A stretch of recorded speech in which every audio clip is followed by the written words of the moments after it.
You just realized your business needed to hire someone yesterday. How can you find amazing candidates fast? Easy. Just use Indeed. Stop struggling to get your job post seen on other job sites. With Indeed sponsored jobs, your post jumps to the top of the page for your relevant candidates, so you can reach the people you want faster. According to Indeed data, sponsored jobs posted directly on Indeed have 45% more applications than non-sponsored jobs. Don't wait any longer. Speed up your hiring right now with Indeed. And listeners of this show will get a $75 sponsored job credit to get your jobs more visibility at Indeed.com/ARTS. Just go to Indeed.com/ARTS right now and support our show by saying you heard about Indeed on this podcast. Terms and conditions apply. Hiring? Indeed is all you need.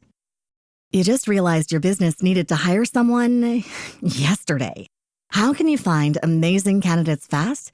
Easy. Just use Indeed. Stop struggling to get your job post seen on other job sites.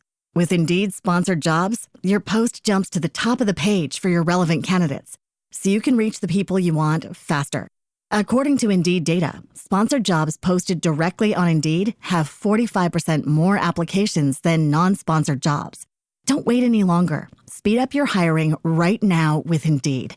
And listeners of this show will get a $75 sponsored job credit to get your jobs more visibility at Indeed.com/ARTS. Just go to Indeed.com/ARTS right now and support our show by saying you heard about Indeed on this podcast. Terms and conditions apply. Hiring? Indeed is all you need.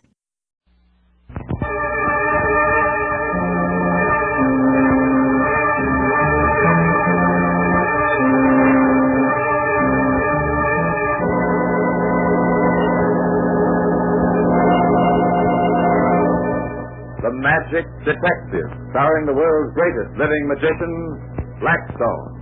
He tells you the inside story of The Phantom Detective. And right after the story, Blackstone will explain tricks that you yourself can perform. Reveal the guarded secrets of the world's greatest living magician.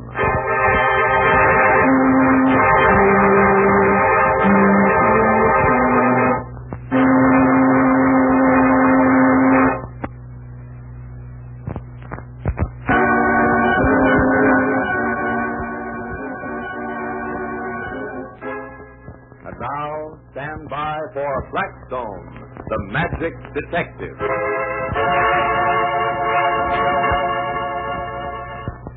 Ellen, lend me that derby you just stitched and wear it, will you?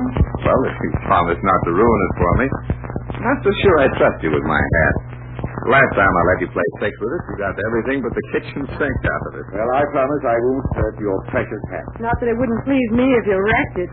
Oh, well, that's a fine way to start. Me, I just plain don't like dirty. I think you've made that fairly obvious by this time. Well, anyway, here's the hat, Blackstone. Do your worst with it. Thank you. I put this hat down on the floor like this, and I say a few magic words. Magiciarum.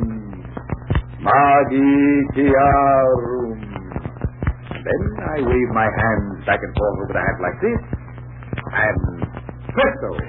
Great Scott! The hat's moving all around the floor. Look at the darn thing. I'm looking. Well, do you know how he does this? It's the uncanniest thing I've ever seen. I think I get a hunch. It's the same principle as the thing that happened in Mountain City, isn't it, Blackstone? You're on the right track, Rhoda. Well, I'm not on any track at all. You usually ain't. Tell me, how do you make my nice new derby travel around like a snail shell, complete with nails? That's what your hats always remind me of, snails. We'll ignore that track, won't we, Helen? Well, Mountain City was an old mining town that had been deserted for years. There had been gold there once, a little gold, but the mine had been too expensive to work. So, gradually, the town was deserted. The shacks fell to ruin, and there was no one there but the bats in the forest, gradually taking back the land that had once belonged to it. Then, one day, the mine started to be worked again, but not for gold, for new riches, for tungsten. Rhoda and I were scheduled to play the town. I was sitting in my room at the one hotel when Rhoda knocked on the door. Come in. Oh, what a town. How was the stage? Well, the local yokels may call it a stage, but I don't. Why, you could no more do one of your illusions on that stage than fly out the window.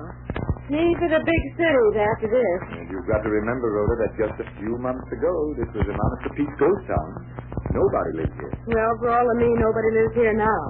Did you hear that door creak when I just opened it? Listen. Listen to that door. And they call this a hotel. Oh, there goes Flippo. Oh, catch him. No, wait a minute. I'll get him. Right over here. Here they go. I got him. Good. Oh, he's beating his way out of that factory. Oh, the darn rabbit. He's the worst one we ever had. You can't keep him penned up for love and money. Well, let him play around the room while we get the stuff ready to take over to the theater. Well, you're not going to take much, are you? There just isn't room on that crumbling old stage for more than you and a deck of cards. And I'm not even sure about getting you on. I'm beginning to think you aren't too fond of mountain cities, the beautiful. I should say I'm not. Tell me, Blackstone, what on earth are we doing in this hole? It's not like you to play a town as small as this. Well, I'll tell you, Rhoda. It seems there's a saboteur loose in this country named Shondorf. The FBI has reason to suspect that he's out here near these new tungsten mines. Are we working for the FBI now? No, but Jerry Thornton is. You mean the new assistant on the show? That's right. We're here to cover for him. Well, I'll be darned. Oh, that's probably him now. Hello? Oh, hello, Jerry. Why, certainly, we can get along without you at the matinee. From what Rhoda says about the theater, there wouldn't be room for you anyway. I hope you really have got to leave, Jerry. That Shondorf should be behind bars. Good luck, my boy. Yes, that was Jerry. He's got a lead on Shondorf down at the mine. I told him we wouldn't need him at the matinee. Not at the matinee nor at the evening show. There just isn't room for him. Well, come on. We'd better get some stuff together to take down there. All right. We'll just use the smaller tack. Take that vanishing lamp and the big vase and... Well, what about Flippo? The rabbit? Uh-huh. Oh, we'll have to use him. A magic act is no good without at least one rabbit trick. Well, I better leave him here and come back for him just before the show goes on, or he'll get out and race all over the place. Okay. Shut him in the closet. There you are, Flippo, all safe in a nice black closet. Now, for goodness sake, stay there. Are you ready, Rhoda? It's almost matinee time. And it's... Stay where you are. I beg your pardon? I said stay where you are, Mr. Blackstone. But you can't order right. I'm sorry. And perhaps the sun will make you obey. Who are you? You do not know me, but I know you well. And I know your so-called assistant, too. You mean me? You. I mean the man you call Jerry Thornton. Jerry Thornton of the Federal Bureau of Investigation. Oh, it's Shondorf. At your service. What is your scheme, Shondorf? It is very simple, really. I want you to tell me where Mr. Thornton is at the moment. You can't make us tell that. I think I can. We have means of making people tell us what we want to know. I will take your wrist, Fräulein, and turn it ever so gently, and then... then I think you would tell me anything I wanted. Don't you dare lay a hand on her. There's nothing you can do to stop me, Herr Blackstone. Where's the FBI agent? Don't tell Blackstone. I have to tell you. I can't let him hurt you, Rhoda. Well, never mind about me. He'll kill us anyway. We'll think about that later. I will thank you to keep still, Fräulein. Yes, Herr Blackstone. Where is he? He's in the closet right behind you. He's pushing his gun through the crack of the door. Not very clever, Herr Blackstone. You think I would fall for an old trick like that one? Oh, no, my friend. But that door's moving. Really moving. Oh, no. That is your imagination, Fräulein. I can see the door in that mirror there. It is not moving. But enough play. Tell me where he is. That door did move, Rhoda. It's opening. Come out, Jerry. Come out firing. I see you, Thornton. I see you there in the closet. Quick, here's the gun lamp. I got the bars. We've got him. He's unconscious. Yeah, but Jerry. He shot Jerry. No, Rhoda. He shot my hat and coat.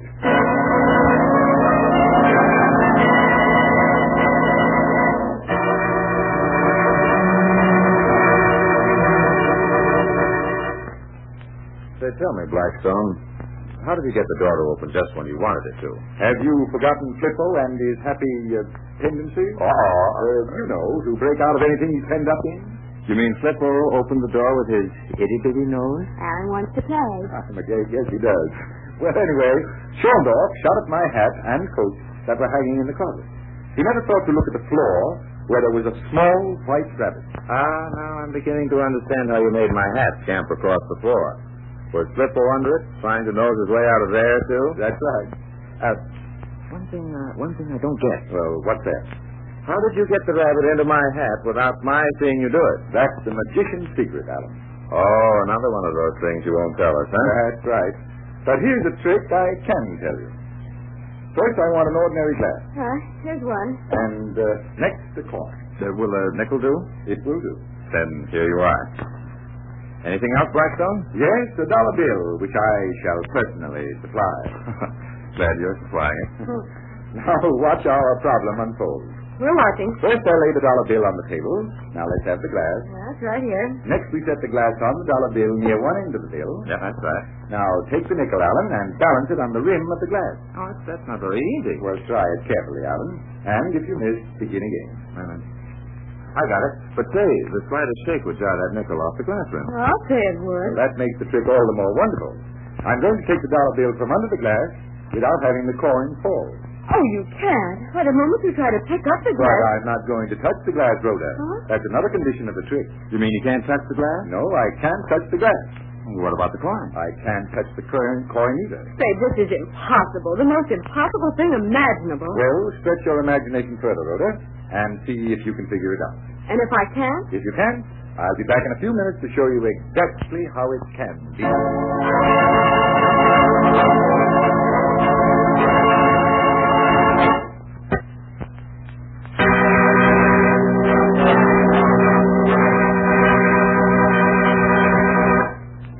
All right, Rhoda. How are you making out with the glass and dollar bill? Oh, it looks more impossible than ever. I don't believe anybody can take a dollar bill from under a glass without touching the glass. And particularly with that coin balanced on the rim. That's the hard part, Blackstone. Oh, I'll say it is. I'll say it is. I just said that. I know. Oh. Blackstone, if you tried to pull away the dollar bill, the glass would joggle and the coin would fall into it. Only you don't pull the dollar bill, Rhoda. Just watch what I do with it. Like this. Well, you're beginning to roll the dollar bill, starting with the long end. That's right, Rhoda. Rolling it just like a carpet. But your fingers will touch the glass. Not when I keep them out the sides of the bill, like this. Now the rolling bill has reached the glass. And now what, Blackstone? I keep right on rolling the bill, rolling it right against the glass. And look, the glass is sliding forward. Oh, no, it isn't, Rhoda. The glass is too heavy for it. What's happening is the dollar bill is being drawn out from under the glass. You're right, Alan. The short end is coming out from under. Of course, the glass is moving a bit, but not enough to jolt the coin from the ring. Say, that's perfect, and it's so simple. Which makes it simply perfect, Rhoda. Out comes the dollar bill. Here it is. And the trick is done. I hope you like that trick, ladies and gentlemen. And until next time, Mrs. Blackstone saying good magic and goodbye.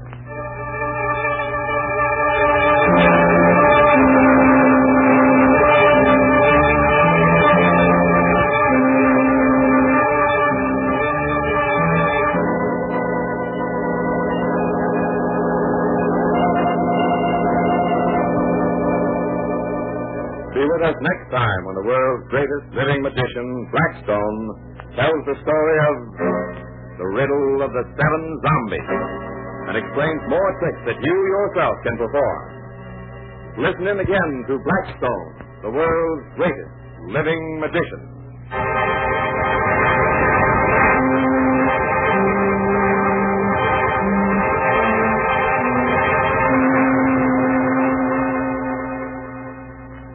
You just realized your business needed to hire someone yesterday. How can you find amazing candidates fast? Easy. Just use Indeed. Stop struggling to get your job post seen on other job sites. With Indeed sponsored jobs, your post jumps to the top of the page for your relevant candidates, so you can reach the people you want faster. According to Indeed data, sponsored jobs posted directly on Indeed have 45% more applications than non-sponsored jobs. Don't wait any longer. Speed up your hiring right now with Indeed. And listeners of this show will get a $75 sponsored job credit to get your jobs more visibility at Indeed.com/ARTS. Just go to Indeed.com/ARTS right now and support our show by saying you heard about Indeed on this podcast. Terms and conditions apply. Hiring? Indeed is all you need. Other shows we have for you to enjoy at myclassicradio.net. The Avengers was most certainly not a household name in South Africa prior to the radio series. With no national television service until 1976, the mechanism simply was not present in the country to show television programs to mass audiences. While many other countries reveled in the filmed adventures of John Steed and Company, South Africa was not equipped to join in the fun. The series took Britain by storm and made a major impression in the American markets, being that greatest of rarities, a British series given a network transmission slot. However, as a filmed series, rather than a videotaped one, The Avengers was able to gain a modicum of exposure in South Africa through film rentals. Come and listen at myclassicradio.net.